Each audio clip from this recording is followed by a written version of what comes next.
بسم اللہ الرحمن الرحیم۔ اللہم صلی علی محمد و آل محمد۔ دنیا کا ہر انسان یہ چاہتا ہے کہ اس کی زندگی میں خیر و برکت ہو، اس کے گھر میں، اس کے کاروبار میں برکت ہو، اس کے مال میں، اس کے رزق میں، اس کی اولاد میں برکت ہو۔ یقیناً آپ بھی چاہتے ہیں کہ آپ کی زندگی میں اور آپ کی زندگی کے ہر پہلو میں خیر و برکت ہو۔ قرآن مجید اور احادیث نبوی اور احادیث معصومین سلام اللہ علیہم اجمعین کی تعلیمات کی روشنی میں آج 3 عمل آپ کے ساتھ شیئر کر رہا ہوں۔ اگر آپ نے ان 3 اعمال کو اپنی زندگی کا معمول بنا لیا اور ان 3 اعمال پر کاربند ہو گئے تو آپ کی زندگی میں اتنی خیر و برکت ہوگی، اتنی خیر و برکت ہوگی، اتنی خیر و برکت ہوگی کہ آپ حیران رہ جائیں گے۔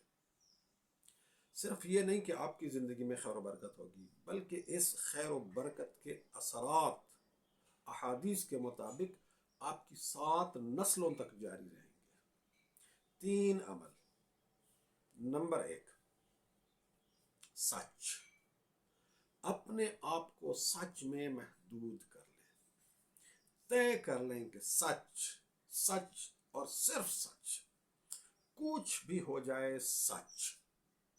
آپ یقین کریں، اگر سچ بولنے میں آپ کا نقصان بھی ہو جائے تو وہ نقصان وقتی نقصان ہوگا، اس نقصان میں بھی برکت ہوگی۔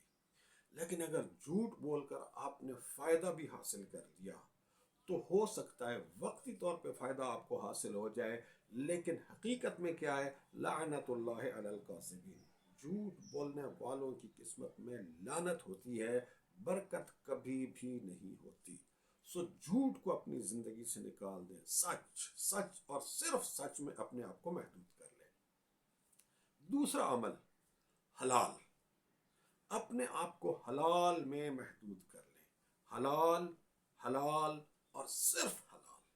حرام کو اپنی زندگی میں سے مکمل طور پر نکال دیں۔ آپ کے دسترخوان پر ایک سوکھی روٹی ہو اور پانی کا ایک گلاس ہو اور کچھ بھی نہ ہو تو اس سوکھی روٹی اور پانی کے ایک گلاس میں برکت ہے، لیکن اگر حرام کی کمائی سے آپ کا دسترخوان انواع و اقسام کے کھانوں سے بھرا ہوا ہو تو اس میں لذت تو ہوگی لیکن برکت نہیں ہوگی۔ اب آپ خود ڈیسائیڈ کریں، اب آپ خود فیصلہ کریں کہ آپ کو لذت چاہیے یا آپ کو برکت چاہیے۔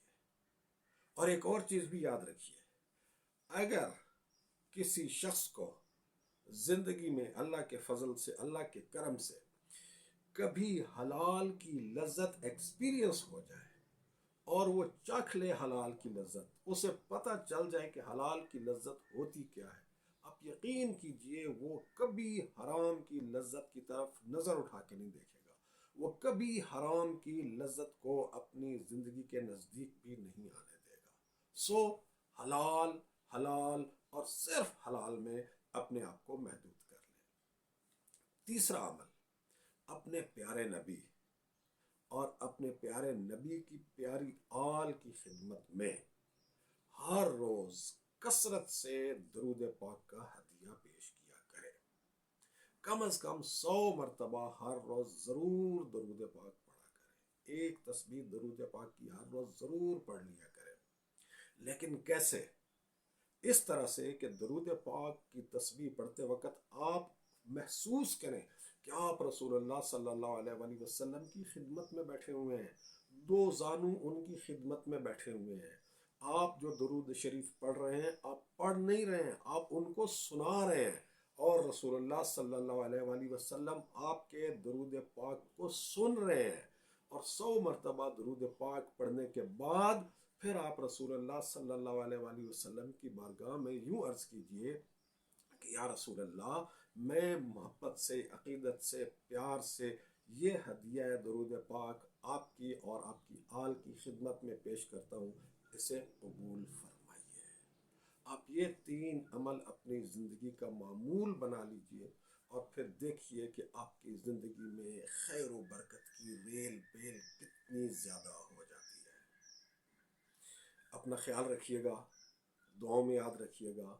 والسلام علیکم ورحمۃ اللہ وبرکاتہ۔